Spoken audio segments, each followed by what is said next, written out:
And what we're going to do is, you can see my little position up here. I'll bring it up in just a second.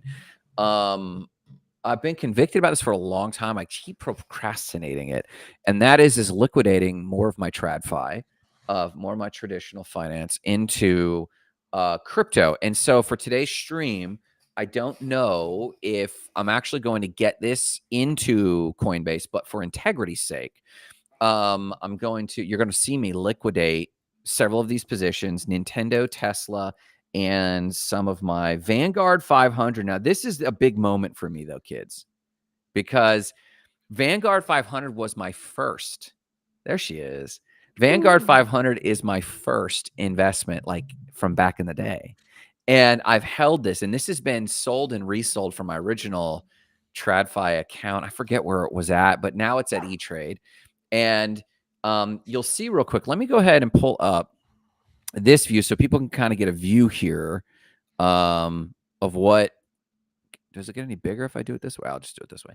And so, guys, so this is my E-Trade account, and some quick things to go over real quick. Like, I have like a non-IRA account here, and my Coinbase is like doing real good. I'm up 330. IBIT. So this is from our previous conversation, Jackie. I think you gave me these, or the guys did. IBIT, Burr, and this is Grayscale. This is my newest position. The Grayscale, if I'm not mistaken. Now, Halliburton is legacy. It doesn't have like anything in it. It's literally ridiculous. But I had Halliburton back in the day just for dividends. BP is one of my older. This is literally BP oil. And I'm down 7%. But the dividends that this has been spitting off that I've been extracting is like way out surpasses like my holdings. And so now I've pivoted a few years back. I pivoted just to reinvest the dividend. And so it's been beat up for a long time, but I think oil and gas is just like, it's not going anywhere. So I'm not liquidating any of this. And Coinbase is such a big exposure for me. And it's up. It's just such a big crypto exposure that I'm not concerned about it. And every time we see it go down significantly, I just buy more. And so I'm up. You can see I'm up, doing pretty good. And then this is my my Roth IRA. Doesn't have anything worth looking at in here. This is like Fannie Mae, which I've been holding for so long. What's your thought there, Aussie? That's just like, I can't believe you're still holding Fannie Mae. Bro, I'm convinced that shit will come back. Look how many I own at my average price. I mean, it's nutty. And so this is just one of those things that I'm like, long shot. Like, this is like holding a shit coin that you're like, we'll see what's going on here. So I'm not getting rid of that. Google, he says he just go live. Someone tell he can suck it. So Google is something that I've held forever. I'm up 92% here. I'm not selling. Google's around. They keep innovating. Now, this is BlackRock Science Fund. Look at its dividend. I just let that compound. I'm not even messing with it. And they invest in a lot of tech and buy a lot of tech companies. And then Ford is something I've held forever, like a long, and it's got a decent dividend. What is he talking about? I don't know. He's DMing you. He's not. Yeah. I'm not in the convo. Oh, got it. Okay, cool. So I'm not touching my Roth either. It's doing okay. It's got some dividend yield. I'm not doing anything with Google, and Fannie Mae doesn't have a dividend yield, but I just gonna let it run. So I'm not touching that. So we're really just talking about my traditional IRA here. And in my traditional IRA, this is about where this one's at. Now, a guy my age, this should be a lot bigger. And that's another part of my conviction is I've got more in equity in my properties that's liquid that I could get to. I've got more in crypto than this.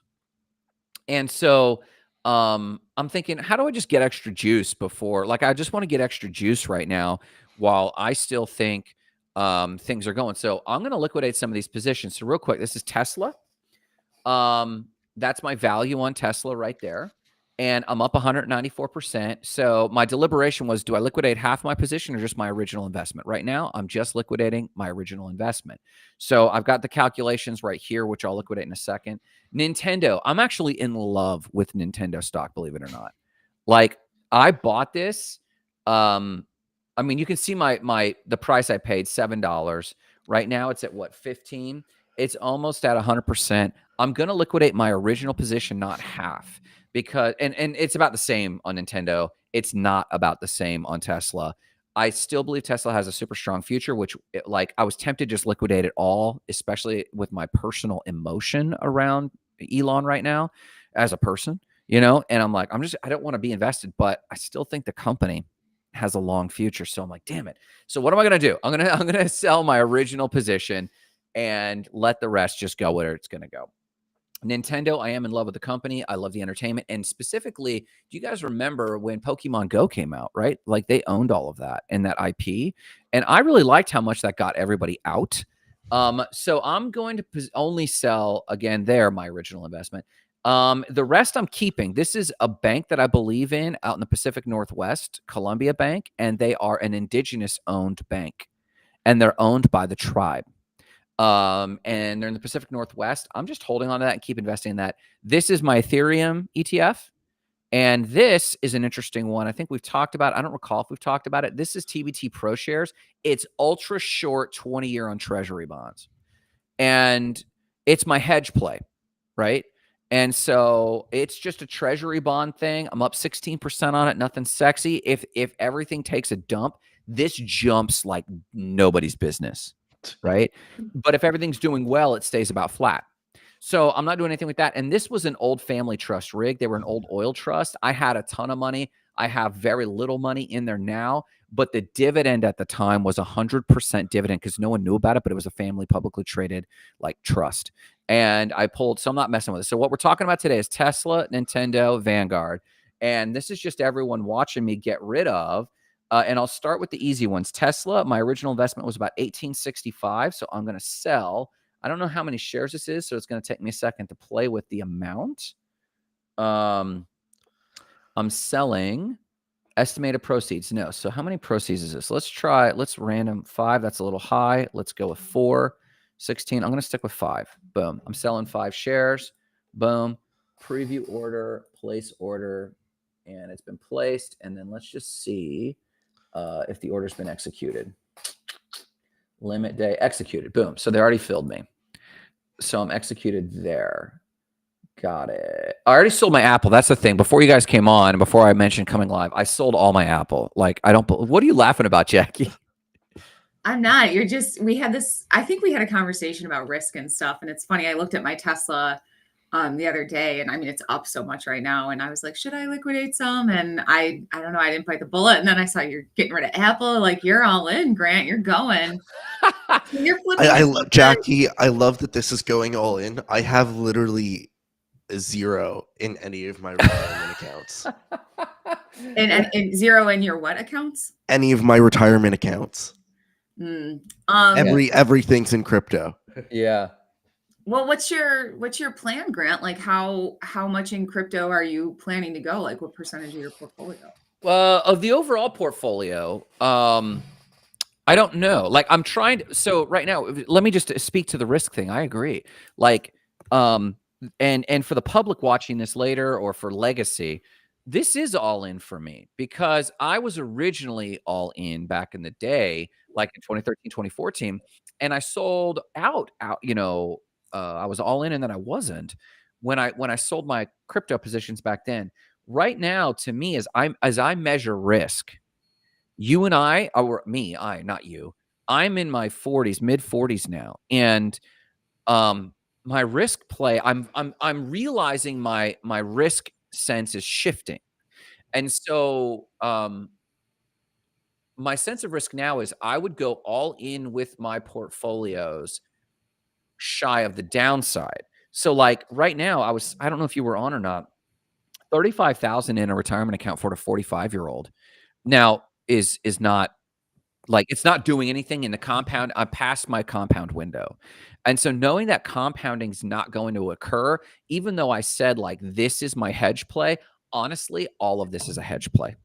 Yeah. And I mean, for your listeners too, if anybody cares to know, I mean, I took an old pension fund and converted it all to Bitcoin, you know. Did you keep it in an IRA form, or did you liquidate it out of the or out of a retirement? Well, it was an old office pension. I got bought out of it. They were Okay. so I took the tax loss and just put it in Bitcoin. Well, and the tax loss is and this is why this is significant. This is why this is significant to viewers. Their fear of liquidating these positions in retirement accounts is the penalty, which comes in America about to 10%, give or take, of the returns, not on the whole account. So I was talking to Marissa Wildleaf a little bit there, and she was like, well, what's the penalty? And I think we calculated if I liquidated all of it, it would come to like $600. But also, you play the deduction game. That's the onus on you. Can I get my deductions down that even though there's a penalty, it's like it's all make believe? And, go ahead, Alice. Well, the other thing I was going to say is if you're moving into crypto, like 10% on your returns is nothing. Like $600 on this moved into crypto. Do I stand the chance at minimum? To your point, at minimum, putting it into USDC and Coinbase, I'm going to make back 4.7%. Exactly. If I move it into Cosmos, I'm looking at 15%. And if it grows at all, now Cosmos, like, it's not what I would consider a blue chip, but it's fairly strong, right? It's not freaking all Pepe right. coin. Grant, what you just mentioned is so important too. I mean, in crypto, there's so many places you can park your money in USDC and like earn these crazy APYs. I mean, that's what's the best you guys have heard of? Like what? 50% a year on stables. 50% a year in stables. Where? Providing concentrated liquidity provision. Okay, English for the layperson who's like, I just wiped my ass and I'm drinking coffee. So where did I get this 50%? Like where? So if you pair USDC and USDT and you provide it as liquidity on, I think it's via Beefy. I'm not 100% sure, but through Beefy Finance, we have you can earn 50% a year. It's not something I'm doing right now, but it is something that some of the people that I'm connected with are. How about this? For the sake of the stream, drop in either the private chat or probably the private chat. Drop a link so that I could tell people, not fancy lingo, but go here, get involved, and you could probably get more. Now that I know what you're saying, we'll see how the stream goes. And for the sake of the stream, because of how liquidations go and traditional banking, I don't think I'll actually see this money in a place that I can convert it to Coinbase on this stream. But for the sake of integrity on the title and what I'm doing, what I will do is I will liquidate my positions. Everyone will watch me do that. And then I will set the transfer to my private bank. And that is what will probably take like a few days to clear. And then once we do that, I'll probably go live again and then convert and finish the story loop here. But if you have a link at all to any crazy liquidity plays, that's nuts. So there we go. App.beefy. And I'll drop this in the comments for everyone. Thank you. And then Jarrett says, what Aussie said is it's not going to last longer than a year. What do you mean by that? What is he referring to? Jarrett said this real quick. He said the yield. The yield is what he's saying. Jarrett, it could. The strategies with Beefy, it'll move your money around to different strategies so that you can earn that 50%. So where there's the best returns, it's a yield optimizer. Interesting. So interesting. If you say I only want to do USDC, USDT pools, and then on these chains, it will move your USDC, USDT around so that you're earning the best yield. That's wild that it could aggregate to 50+% or whatever. That's nutty.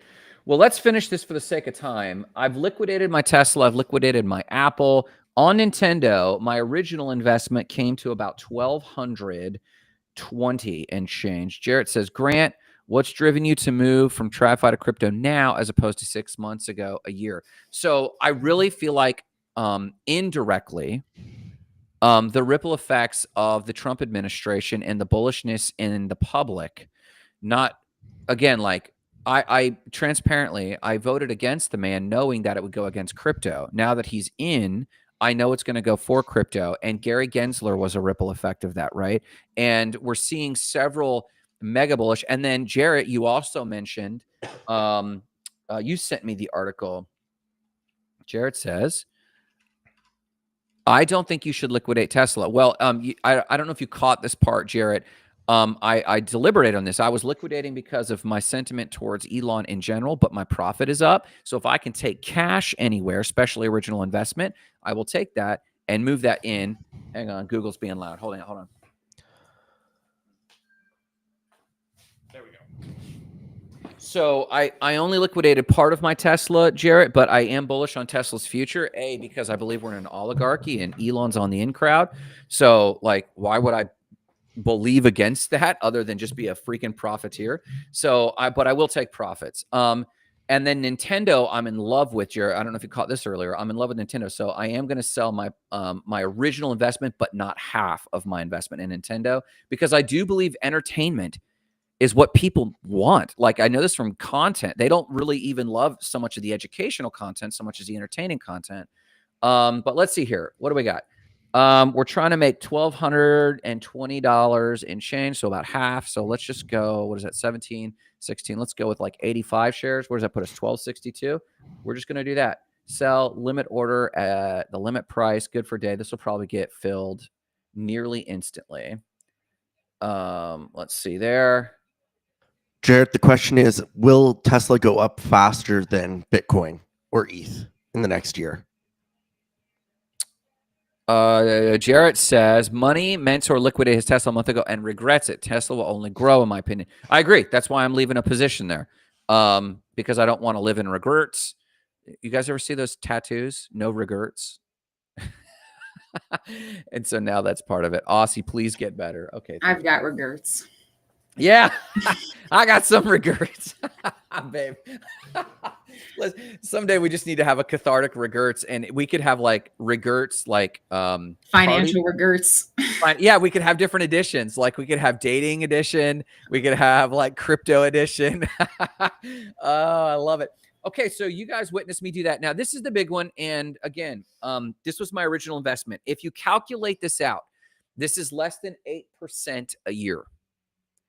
And because I think I started in 2007 just depositing money in here, and it's done well.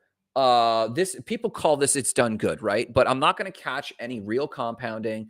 There is a dividend reinvestment, even though it's not listed here, depending on the profitability of it this year. But this is basically the Vanguard 500 index fund. It has followed the S&P 500. This is the oldest advice in the book. If you don't know what you're doing in crypto, or if you don't know what you're doing in investing, throw it at the S&P and buy a mutual fund, right? That's the oldest TradFi advice in the book. So in this case, I really deliberated selling half and just moving half. But Do it. Jared says, in the next year, no idea about Tesla versus Bitcoin, but creating a tax event is something I try to avoid. I agree, Jarrett. I generally do, which is why I've hesitated on this for so god-awful long. But when we calculated the money out, the tax event comes to less than $600. And so my deliberation on Vanguard was, do I liquidate half? Do I liquidate 5,000? Which is the number coming to me is 5,000. But I hear your input, Aussie. Jackie, what's your opinion? Should I liquidate half? Should I pick a random number? Should I liquidate original investment? Well, question, are you divvying this up across digital assets or just Bitcoin? My normal distribution. So that raises a great question that we should talk about real quick. What I will be doing. So what I will be doing is I'll take this nut, whatever this nut ends up to be. And my dollar cost average methodology is, if I come into an equity event, and this amounts to that, I take half of the original equity amount and then divvy that up, and I sit on the other as cash. So half of whatever this total nut will come to will move into Coinbase. Half will sit as USDC for now. Then half gets vested in a distribution, which I'll share in a quick second. And then I dollar cost average the remainder over a 6 to 12 month period. So it's going to be a pretty aggressive dollar cost average for me. Since we're at all-time highs, I might cool my jets a little bit. And as we start tanking, which some pullback will happen, I'll then ramp up this nut, the rest of this nut, to beef up my dollar cost average on the low end. Does that make sense? Yeah, I like that. That's kind of along the lines of what I'm doing too. And just to go back to our other conversation, what Aussie was saying about beefy, like to just take it into a very easy way. I like parking money on Coinbase and just keeping it in USDC because it's getting that 4.75 APY, and then I can move it around and like put in stuff quickly, easily. Yeah.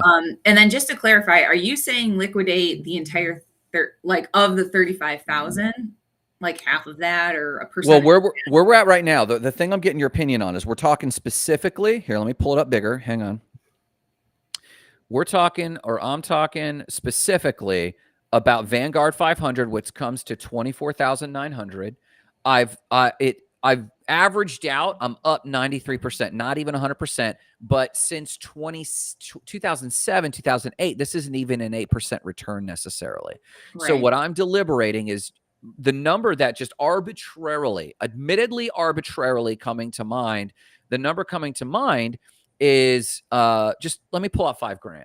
But then I'm thinking, well, why don't I just pull out half? And then I'm thinking, but if I'm willing to pull out half, why don't I just liquidate this whole stupid thing? And the real answer, now this does get into Jarrett's thing about a tax event, right? So if I liquidate the whole thing, I really am pulling a serious tax event. If I pull 5,000, it's not that bad. I could make it work. I'd leave the Tesla and take a personal loan for the next year for Bitcoin or crypto. I've done that and it's paying off. I'd rather pay down a loan than deal with a taxable event. I don't know if I agree with that myself. It depends on who you are. I'm doing the personal loan route, but that's because I couldn't create a taxable event if I wanted to. What's the rate on your personal loan? How much does that money cost? Sub 10. Sub 10. Well, 7 versus 10 matters. So give me a range. My rate's flexible on mine. So it's between, in Canada right now, it's between 5 and 7.5. That's great. So yeah, if I had access to that, I would do that. I don't have access to that. And is yours a balloon? Do you have a payback time schedule? I've got to pay back. I've got to make a 1% payment every month. That's it.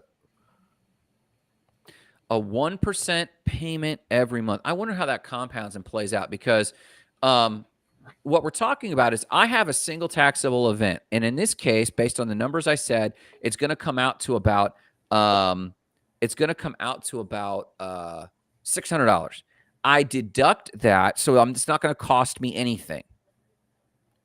But if I take out a loan, my best loan rate I could get access to is 8%. Now that's not high, that's USD, but if I go take out a loan, let's say I take out a loan for the same exact amount, so I'll owe that no matter what. There's no deductions, there's no I have to pay that no matter what. And you have made out really well, Jarrett, but I don't know where in the cycle we are, and it's hard to do timing. You've done very well with that personal loan, but you're paying $225 a month. I have a core human value that I do not incur. My ultimate freedom play is cash flow. I don't care. This is not a Bitcoin maxi play. This is an opportunism play. I really think like the market and risk is moving in my favor according to my personal. He'll pay it off by next December. Okay, that's great. And that's aggressive. And given the positions which I know about you, I'd leave the Tesla. And so Jarrett's hot to try. Jarrett, you're supposed to be working out. If you're going to jump on this show, being more specific, I'd leave the Tesla, liquidate the Vanguard. You're gaining nominally, but losing in real terms with Vanguard. I do agree with that. He's paying 9% on his loans, and we're early in the cycle. That is food for thought in terms of liquidating Vanguard, but the penalty I will pay on the Vanguard for liquidating it all. In fact, if anything, I might do half now to make it a taxable event this year, takes my deductions, and then liquidate the other in the early part of January next year. And that might give me more cash play. But Jackie, we're mowing over you. What's your opinion on what you think you would do if you were sitting on 24.5 of Vanguard in a IRA or in a An IRA, yeah. I mean, transparently, Yeah. that's one I flipped to Bitcoin already. Oh, But okay. I feel you here, Grant, because I did this last fall. So that was a year ago. Things were different. Mhm. You're looking at different numbers right now. Yeah. I would leave the Tesla. I'm with Jared on this one and everybody else. I feel like it's I get and I hear and understand what you're saying, and it is up right now, but I'd probably leave all the Tesla. Okay. I don't know that I don't know. I mean, I'm kind of 100%er on this, but that's kind of, I get how risky that is and crazy. So no strategery around the tax implications. You would just go for it. I mean, that's essentially what I already did. So, but like I said, but it's. But your tax implications, were they significant? Yeah, they were, but I mean, again, Bitcoin was last year. Bitcoin was at $20,000 this time of year. So I mean, Yeah.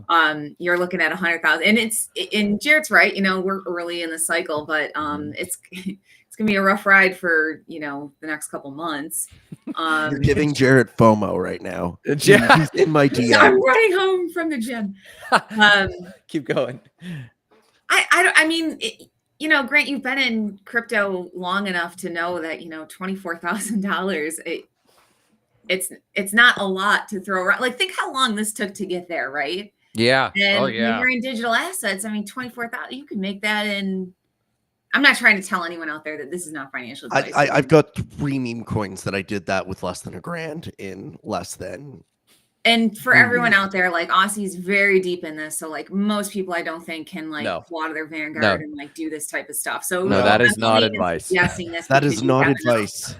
Access to people in the space. I think you can make that easily because you have enough information and access in the space. Yeah. I don't think that's a strategy for the average person or everyone out there. So let's say 24,900. Let's actually say 24,908.36 divided by 2. My real thing at this point, he says he'll be on in 10. My real thing at this point is my taxable event. So if I take 12,000 out, I'm looking at a $1,200 taxable event, and that I have to, again, like, do I think that I'll earn that money back over a year? Absolutely. I'm not worried about the return. Literally the tactics of, I don't want to pay another amount of cash out. So do I already have the deductions lined up? That's not a concern for me. And that's really what I'm thinking through. I'm not thinking through returns. I'm not just for people watching how the thought process is. I'm not thinking through returns. I'm confident in my returns. I do not like, personally, Jarrett and I disagree about like monthly payments. I literally believe, whether it's crypto or not, I believe if you are in this mindset, and Jarrett's an outlier, he's an exception that proves the rule. The average person who starts to say, well, I can afford that, they do not have the mental fortitude and discipline that Jarrett does. If you know Jarrett, go check him out, go follow his thing. He's got a radical amount of discipline. Most people don't have that. And I certainly stay away from monthly payments. So I think about this not in terms of return. I think about this in terms of, do I have the deductions or the cash lying around that if I make that sale, that I can make that work? We're only a few weeks left into the year. What deductions do you guys mess with deductions at all? I'm Canadian, so I don't have to. What the shit does that mean? What do I you get mean enough by deductions as a Canadian, plus I have a pension, so just my pension covers most of my taxes. Hold on. What does that sentence mean to an American? My pension pays my taxes? What does that mean? Essentially, my pension, because I contribute like 6% to my pension every year. Yeah. That covers essentially all of my taxable payments that I have to make. Your contribution. My contribution to my towards my pension cover any taxable issues that I've got, and then capital losses, education credits and I stuff. thought you were saying will your cover the pension rest. pays your taxes. You just meant your contribution. So if I were making contributions to a retirement fund, which I'm pulling out of, so okay, you don't have to worry about it. Okay, this is what I think I'm going to do. I think I was originally going to do 5. I don't think I really don't like the idea of selling $12,000 worth of this because of the $1,300 additional penalty. Okay, That I've got 15 minutes, so this is what I'm going to tell you, Grant. What? If you're worried about the taxes this year, Yeah. sell $5,000 right now, and then January 2nd, we're getting on stream, and you're selling the remaining 20.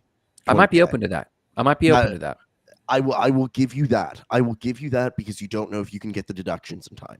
Okay. That being said, I want to see the remaining 20 grand in this liquidated on January 2nd. I will promise you that I will heavily consider that. I won't guarantee it. So I like that. Jackie, you've already said go all in. Jared says screw your face, go all in. I'm going to take the conservative play because of deductions. I'm going to sell 5 right now. Boom, boom, boom. I have never clicked sell on this in 13, 14, 15, 16, 17 years. That is I hilarious. support conservative moves too. So right. No, you got to do what you feel comfortable with, you know? Oh yeah.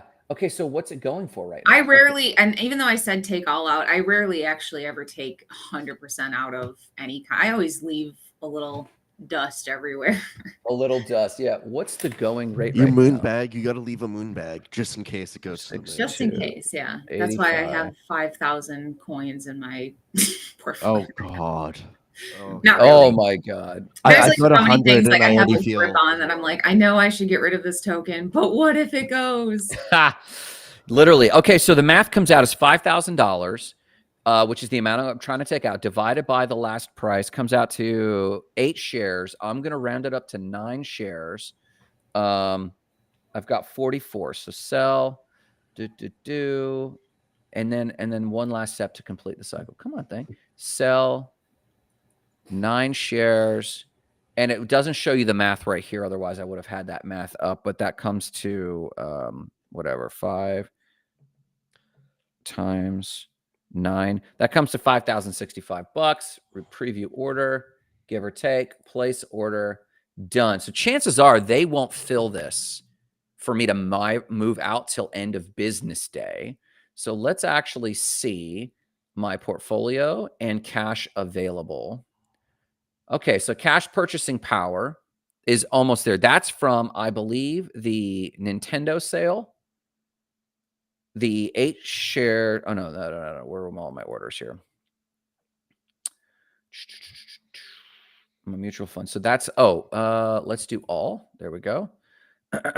So it looks like, what's my status? Okay, so these 3 executed are what represent that current money. So what I'm going to do to close this stream out, I'm going to go to cash available, or I'm going to tally these up real quick. Price executed. Does it show the value? Doesn't show the value. Price executed. So let's just do, what was that? Oh, I got my math right here. Here we go. And then I just got to figure out my Apple. What was my Apple for? It was like $500, right? So 2.071 times how many shares? Times dollars. 246.40 per share. Times 246.40 per share. That was 510. 5, 10, 29. Okay. So I'm going to move 12, 20, 91. Is that right? Yep. Plus 18, 65, 60. And then I'll have to move the Vanguard later. So I'm going to move 3,500, basically 3,600 right now to my personal account to close the loop. Let's transfer. Where's my transfer? Pay and transfer. Boom. And then we can wrap up. That is transfer from. Oh, it's not clearing. So it's not even clearing till the end of day. So those are my accounts. So I can't finish that. Hence, Another flaw with the traditional finance I system. was just So gonna say TradFi. yeah, Yeah, Grant. yeah. I literally like onboarded a bunch of fiat yesterday, bought ETH, and am now liquid with my ETH and lending it and earning Hell yeah. fucking I think 8%, 9%. Yeah. Where are you staking it? Moonwell. It's not staking it, I'm lending it. So it's staked for Moonwell. 4% with Coinbase. And How do then you track all your shit? Do you have like a single spreadsheet that's like, yep. hold on, I think we have another player. I have a spreadsheet. It's the spreadsheet to end all spreadsheets. I bet you have a spreadsheet to end all spreadsheets. Whoop. Okay. You guys are wild. And Jared calling in. I just sprinted home from the gym, Grant, because friends don't let friends do dumb shit with crypto. I agree. I just have no voice to argue like he does right now. That's hilarious. So I did end up selling $5,000 worth, but I don't know if you caught this in your transition, but I was trying to take the final step here and migrate or transfer my money from E-Trade into my personal bank account to then move it to Coinbase, but it still hasn't even cleared. And so I'll have to do this on a whole other thing. And then the final decision-making factor is I just didn't want to incur the full tax event this year. And so Aussie talked me into doing my 5,000, stick with the plan, and then early part of January, do the rest. And then I have the whole year to kind of plan my deduction. Was the 5,000 from Vanguard? Yeah. The last thing I heard before I got in the elevator was your reasoning. We were like, hey, if I'm going to do 5, I might as well do 10. If I'm going to do 10, I might as well do the whole thing. Yeah. And I guess my thing is like, what are you waiting for? A taxable timing, deduction timing. Oh, okay, but beyond that, because even if I'm you not, play it that's out, the only thing. That's the only thing. Okay. There you Because go. even beyond that, if you take the $24,000 out and you get hit with 50% capital gains, you take $12,000 and you put that into a diverse portfolio of crypto, which we could get into, you're going to see 3 to 4x, probably minimally on the low side over the next 12 months. And I actually think that could be super conservative based on like what's going to happen at the SEC, based on the fact that Trump is going to like, it's never been more bullish politically in its entire life. So Yeah. I guess I'm just kind of like, I'm excited for you to liquidate the rest of the 19 and get it in there as soon as possible. Cause I also think, and as long as you do that in early January, you'll be fine, but really you got to have stuff in by the 20th. I just think once he's in office, there's just going to be bullish news January. every single day. The 20th of January when the inauguration. Yeah. I told him January 2nd. January 2nd, we're hopping on a stream and he's selling the rest of it. He has no excuse. Yeah, because Vanguard, I mean, all of these indexes, like you said, Grant, that's like what you should go to. That's what you should definitely tell people who are new to it, just so they get their feet wet and they start to understand some things. But it's just not doing anything anymore. And you're saying it only goes up 8% a year. We've more than debased the currency by that since whenever you started to put it in. And yeah, just talking to my money mentor yesterday, he's like, I get 14% on a real estate play he's been getting for 20 years. It's really how he's able to retire at 28, 29. But he's like, I'm looking at this and I'm seeing how much everything costs now. And he's like, I just can't, like, I'm basically going to just be the same of where I am forever. I'm no longer growing. And all the other people around him who have hundreds of millions of dollars, they're all getting out of real estate and they're going into Bitcoin and they're doing different things. They're trying to lower their risk also because they're really worried about real estate long term because of climate change. Well, I posted yesterday. I turned off my recurring deposit into Acorns, and I love Acorns because it's just a great concept of like roundups. Have you seen Acorns in the roundup thing? If you spend 59 cents, they'll stick 41 cents into your roundup. I mean, it's brilliant. And I've managed to put together some little nest egg over there. But I looked at the allocations, and at most, they give you Bitcoin crypto exposure, but at most, it's 4% of your portfolio. You have to buy other TradFi. So I immediately turned off the recurring. I'm going to turn the recurring on Coinbase today for the same amount on average. And I've already got recurring deposits and stuff going on to Coinbase, but I'm going to add what I was doing to Acorns over here. And so then now I say that to say this. If Acorns allowed me to buy crypto directly, I would have stayed on the platform. If E-Trade would allow me to buy directly crypto within my IRA, which is just freaking easy to do. They just won't do it yet. They're trying to control all the mechanisms. I would have stayed there. I would have kept it in my IRA, but they won't let me. What about ETFs? I mean, no, I want to own it directly. And I have some of the ETF exposure already anyway. And the returns are muted compared to what my returns will be if I just sit on it myself and it's my own asset. So this, in some ways, it's crypto. No, it's a financial asset that has a strong future. And there's a platform or multiple platforms out there that have just allowed me to go direct and own my own stuff. And Coinbase just happens to do that. And to me, this is more of a testament of institutions that that lean into the cutting edge are not more even than the technology that is crypto. It's to me, I'm more into the fact that these things are on the cutting edge of technology that happen to be adopted. There's other cutting edge technologies that aren't being adopted that don't have a future that I'll never invest in. So for me, I say that I split that hair specifically because I think it speaks to if anyone goes back to watch our history of the show and our conversations about this publicly, I've been a Kool-Aid drinker on the ethos of crypto, and then I've been juggling on the investment side of crypto, my risk assessment, and I will still stick with real estate. But TradFi has been in there too. And you ask, Grant, what has changed? The political environment, like pragmatically, it's like a no-brainer to go all in, aside from deductions for me. But the reason I say that is I want any new person that jumps in that has heard me speak, I want them to know that it's not the hype train of Wonderland like it was, right? It's not the hype train of these tokens. And I don't think all of this is here to stay. I think some of these are here to stay because of what's going on politically. And to me, it's just the absolute no-brainer. I think if we would have had a Democratic Party, we could have seen the end of a lot of this in government.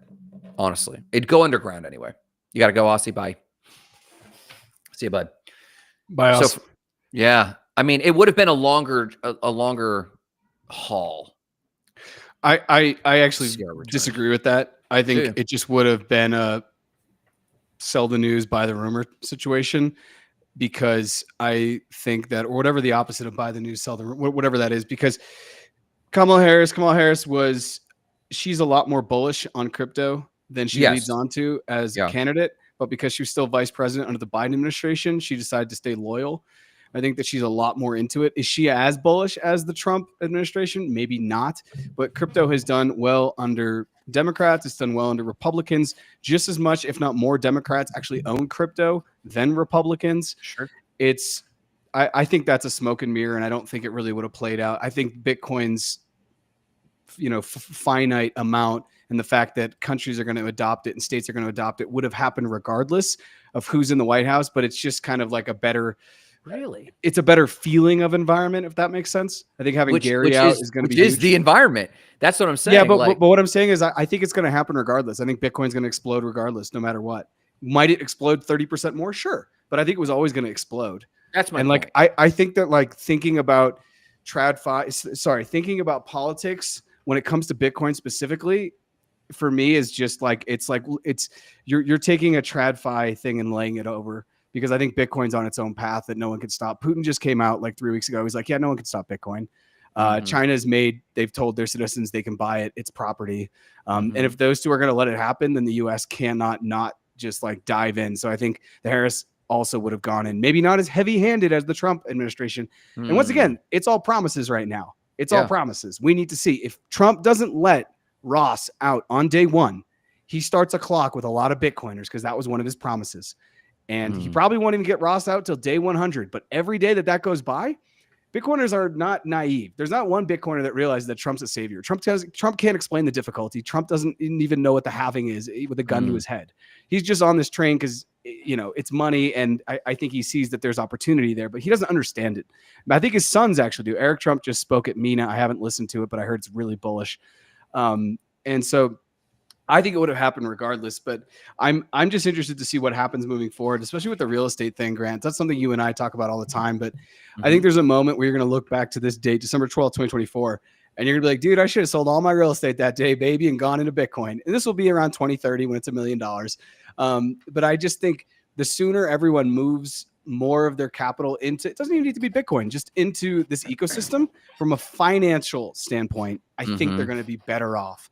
That's obviously, I'm not saying anything that I'm not doing. So yeah.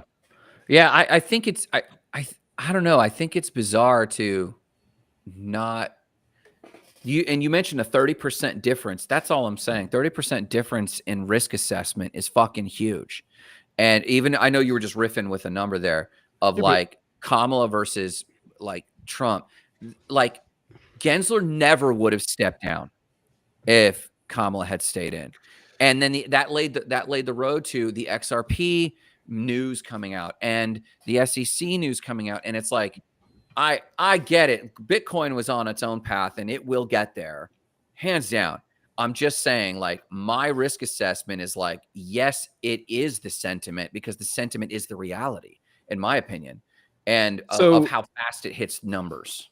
So once again, I don't think it matters who's the president of the United States. Markets are going to continue to fly. You know, if you look historically, the markets go up just as much under Republicans as they do Democrats when you actually zoom out. So I don't buy this at all. And when it comes to crypto and Bitcoin, XRP was going to continue to win. You know, states were already putting legislation even to have their own Bitcoin treasuries even before the election happened. That was going to happen regardless. Once again, if China and Russia are adopting something and the US doesn't do it, it's this weird game theory where we are going to eventually have to do it, or we have to create a new game. And since we can't control Bitcoin, and then from the energy side, we have to continue to find ways to deal with energy and monetize energy, monetize stranded energy, monetize all the flared gas. And we have a lot of natural gas in the country. So from that standpoint, from a mining standpoint, Bitcoin is going to continue to make sense. And I think that Bitcoin mining will be subsidized by the government within the next 10 years, just the way we subsidize sugar and we subsidize soy, because we're going to see it as something that's integral to the way the United States move forward. So all of the Harris or Trump for me is just noise. Bitcoin's on a train. And as long as Bitcoin continues to move forward, it drags all of crypto with it. And so, you know, like, just that I hear what you're saying. You're saying the markets are agnostic of the politics. Am I hearing you correctly? I'm saying the markets aren't as impacted by the politics, I think, as people believe they are, especially with Bitcoin. I think Bitcoin is outside because the government can't control it. The government can control the stock market. The government can totally control. They can go shut down any company they want. I disagree only because they could make it illegal or they not. Like, right? They can't stop it, though. They can make it illegal. They can't stop it. Okay. And all I'm saying, I agree the immutability of the future. I agree with the immutability of the future. But all I'm saying is the political environment can tell us if that's happening, if Bitcoin's happening today or 2 years from now. Political climate affects things. Sure. I will say I have been putting my money into Bitcoin regardless of who's going to win the election. That is my conviction, because I think over a long enough period of time, you just want to get in and you want to get exposure. And every month or 6 month or quarter you wait, you're only putting your foot in your mouth, and you're going to sit in a moment. We're all going to be in 12 months. And just the feeling we're going to have is, man, we should have bought more. Man, in 2022, we should have bought more. 2023, we should have bought more. And so my feeling is, with Bitcoin, that it doesn't really matter over a long enough period of time who is in the White House. That is my feeling. And I think that the government in the US has like tried to, you know, I think that there's been a lot of brouhaha about the government, its power to stop Bitcoin, but I have never seen it actually like do anything. Now, Jackie has worked in a completely different sector, has been in completely different rooms than you and I, Grant, right? And just as you have, but that's my feeling. That's my feeling. And I invest that way. I mean, that is my sentiment. I think that like waiting on government is a TradFi way of looking at things. You know, like, okay, for example, who is Albertson and Kroger? Is that merger going to go through? Yeah. If I'm looking at, Jackie, speak. I don't know. Can you hear me? Kind of. Yeah. All right. I feel there was a delay there. There was a delay, but now I can jump in, but maybe, I don't know. I'm on like weird tech right now, but I just wanted to say like one really quick thing. Like, I agree with you, Jarrett, long-term, like, yes, Bitcoin's on an independent train that, you know, is going to go where it's going to go regardless. But for this conversation, when Grant is getting as nuanced as, taxes and a quarter, making a decision one year to another, I do think the political environment matters in the very short term. And it just depends on where you are, financially. So maybe in the short term it matters because like the markets will be like, oh, Gensler's in or Gensler's out, and it pops 5 or 10%. My thing is though, if you have conviction around something, this is the one thing I've learned from the wealthy who I talk to every once in a while, and they just kind of, when they move, they're not like, oh, I'll wait to see who's political. They're like, this is gonna go, I'm buying it. They're not. But I thinking about all agree, these but at the things. same time, like if you're making short-term decisions or you're making, I just think saying like it doesn't have any impact or, long-term, sure, but and your qualifier was if you have conviction. And unfortunately, the average person. I'm not talking about the average person now. Yes, that's literally what we were talking. That was the context. Now you could say, "Hey, Grant, I'm not average," and Bitcoin enthusiasts are not average, and we believe. But the advice to someone who literally is, like you said, you pay $200 a month on your debt.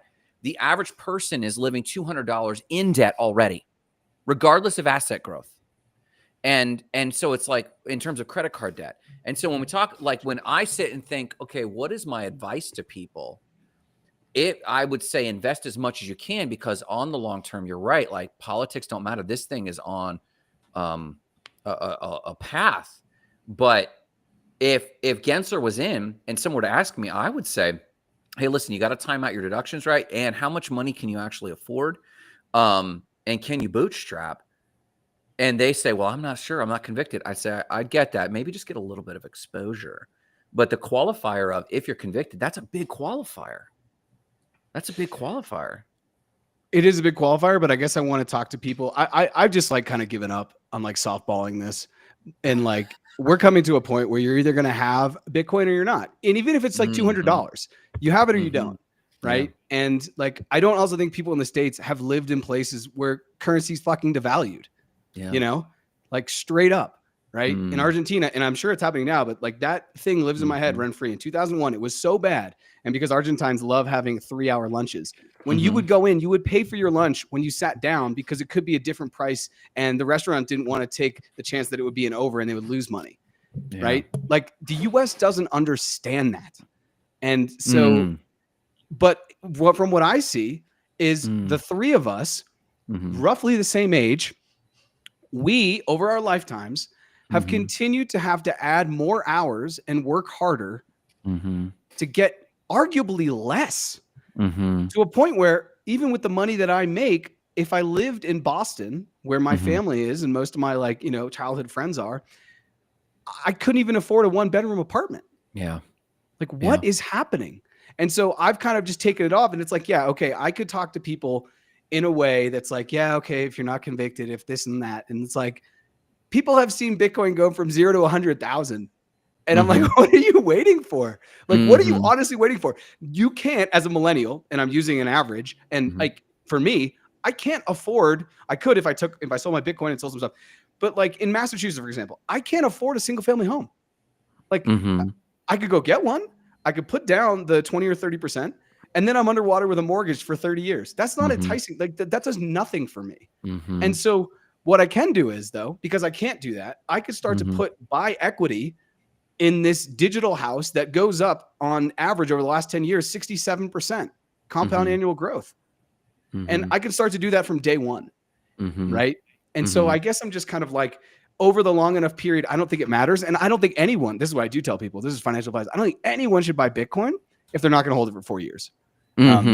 Unless you understand the market. Most people don't. Most people don't understand the cycle, right? But if you don't, you got to hold it for 4 years. And as long as you're going to hold it for 4 years, I don't think it matters, because you're going to buy it now. And by the time you get it out, Trump's going to be out of office. And all these things have already going to have happened. So I don't know. What's up, Jackie? I'm not too plugged in with too many people right now, honestly. But I wonder, like, the sentiment among Democrats and, left-leaning people since Trump got in, are they more resistant to crypto because of that? Or are they onboarding into crypto too? It's a good question. Can you say that again, Jackie? Yeah. Are people who voted for Harris resistant to crypto because Trump is in now, or are they onboarding because crypto's pumping? This is like such a good question, and I want to explore this forever because I know many people, Grant included, and the guy Hugh who's coming on Future Signal on Saturday. He runs the Latin America portfolio for Mercy Corps. He and I both voted for Harris. And we knew, though, as Grant said earlier, I believe, that he was voting against his financial interests by voting for Harris when it comes to crypto and just generally the market, right? Republicans come in, they want to deregulate, they want to increase tax rate, they're going to make money cheaper, they're going to do all these things to like incentivize business. I think over a long enough period of time, over 2 or 3 years, I think it's actually going to get worse for the average American who probably, voted either for Harris or for Trump. Because I just think if you want to play around with tariffs, there's all these things. And you can go look at the studies. Like New York Times put out a study, and it's like, between the tariffs and potentially the deportations Donald Trump wants to do, we could have a GDP loss that would be double what happened in 2008, right? So it's a very interesting time. But I'm also interested by that because I have many friends who are very anti-Trump. And when they see Eric Trump speaking at MENA about Bitcoin and being all Bitcoin and Trump is Bitcoin, I wonder now if they don't want to touch Bitcoin because they think Bitcoin and they think Trump, Bitcoin, Bitcoin, Trump. And if they do, then they're missing out. That's kind of the very limited, and this is so limited, my group of people that I'm talking about. But I have a few, very intelligent female professional friends in high positions and things like that. And I don't think they'll touch crypto because of their sentiment towards Donald Trump. Really? Yeah. I've heard similar things from people. Wow. And I think many people look at me now on socials and they probably think I voted for Donald Trump. Just because of how much I talk about Bitcoin and how much I'm into Bitcoin. And it's like Donald Trump came across Bitcoin basically 7 or 8 months ago. Let me tell you this. This is an interesting observation that I just put together. So you guys saw I did this interview last week with a dating coach and a throuple and all this stuff, right? And in prep for that, I got on all the apps, like including one called Feeld, F-E-E-L-D. Are we familiar with it? No.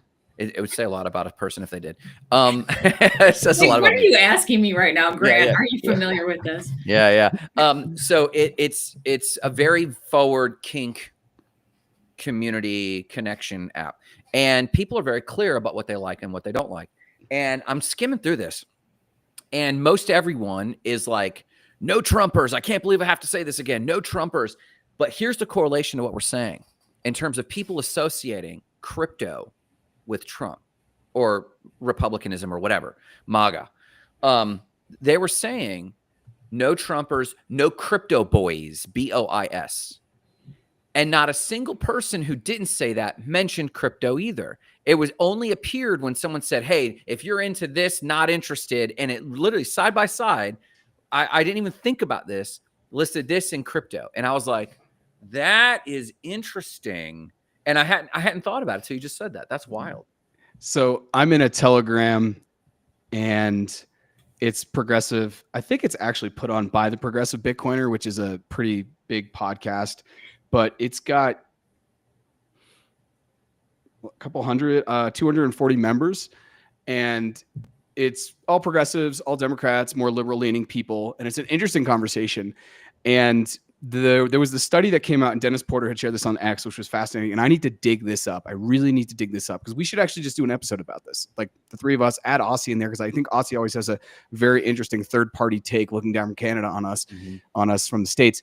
But like, more Democrats own crypto and Bitcoin than Republicans, right? But if you ask anyone, if you stood in the middle of Times Square and you took a gamut from the world and you took a survey of everyone there, people from the States, people from around the world, they would probably say it's more right-leaning people than left-leaning. And that is because the right-leaning world is just screaming this from the rooftops right now. They're screaming it. Whereas, other people are just not. I don't know.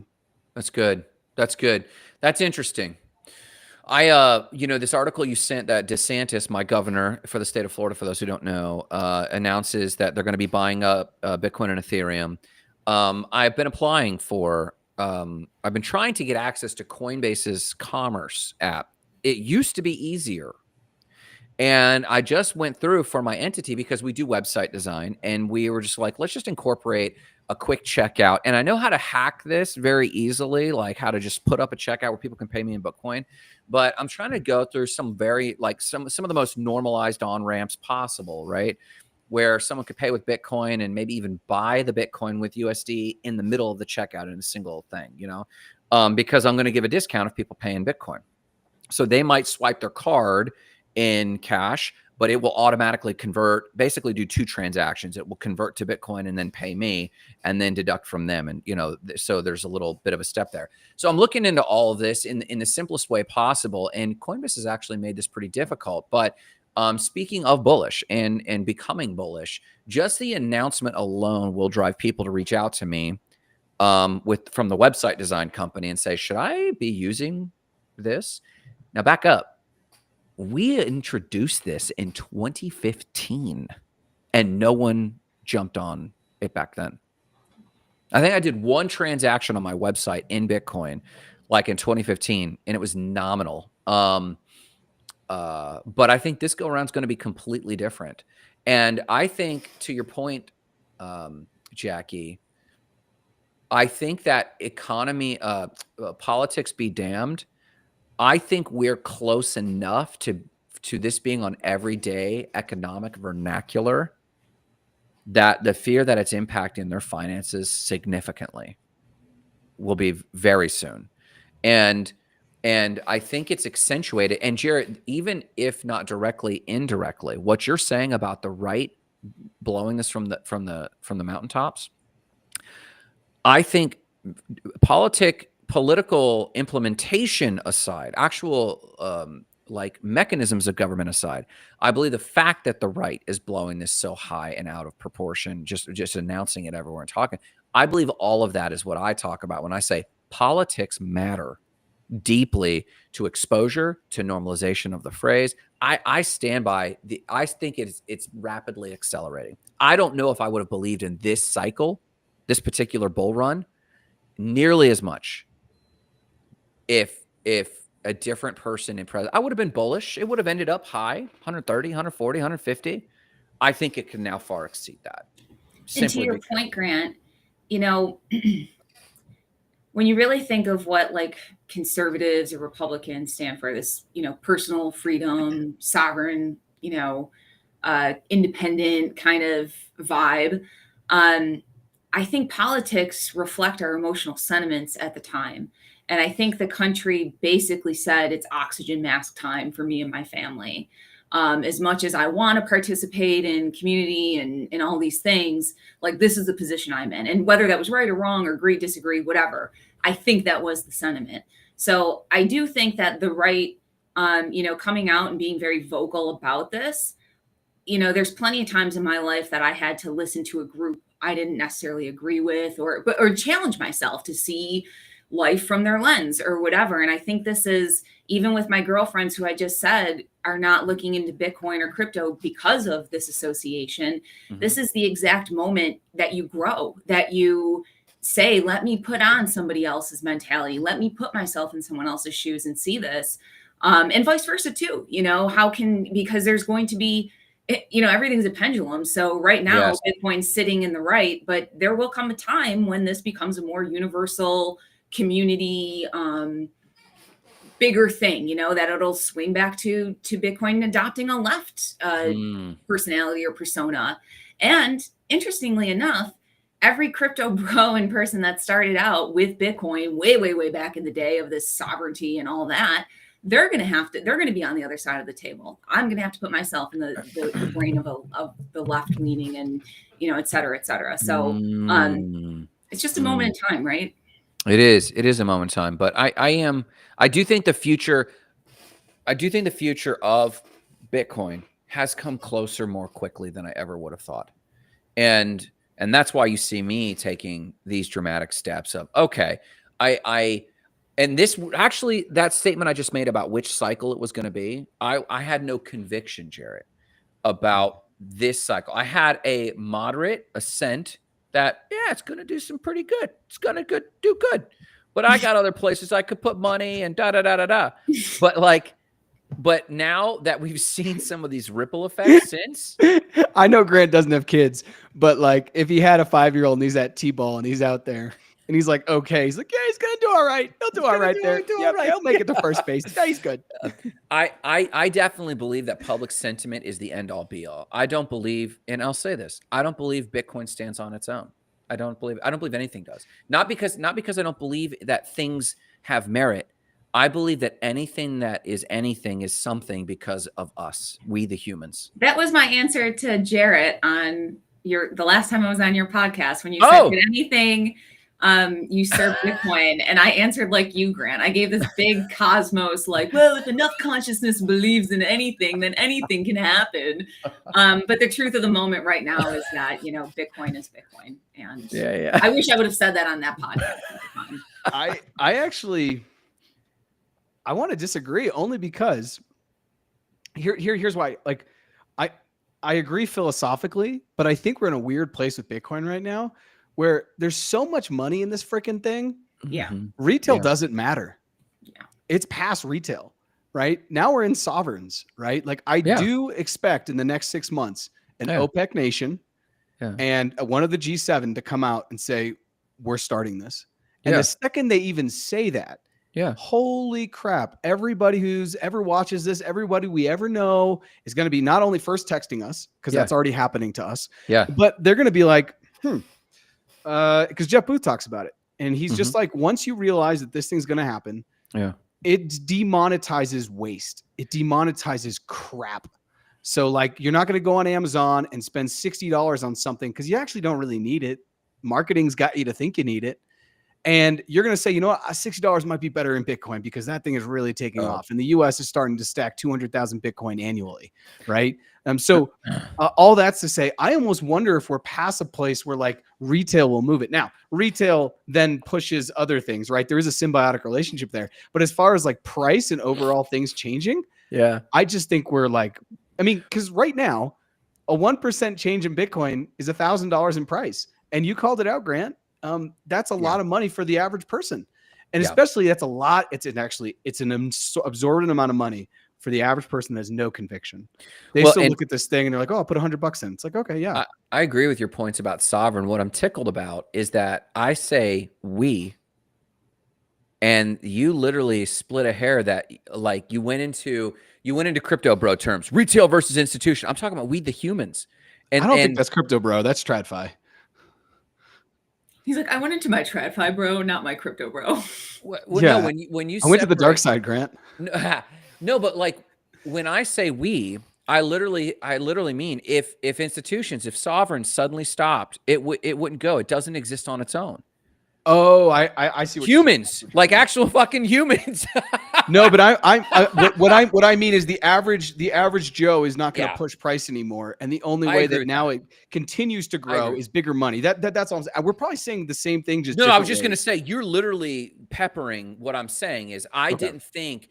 I basically been watching for the tilt from retail impacting price to institutions impacting price, and that's why you've said it better. That's why I didn't think in this cycle. I thought it would push, and when I say politics, I mean politics signaling that it's okay to sovereigns and institutions to go ham and go, okay, listen, Gensler's out, like fuck him, and we knew that anyway. But like whether that would happen this cycle or next cycle, I was like.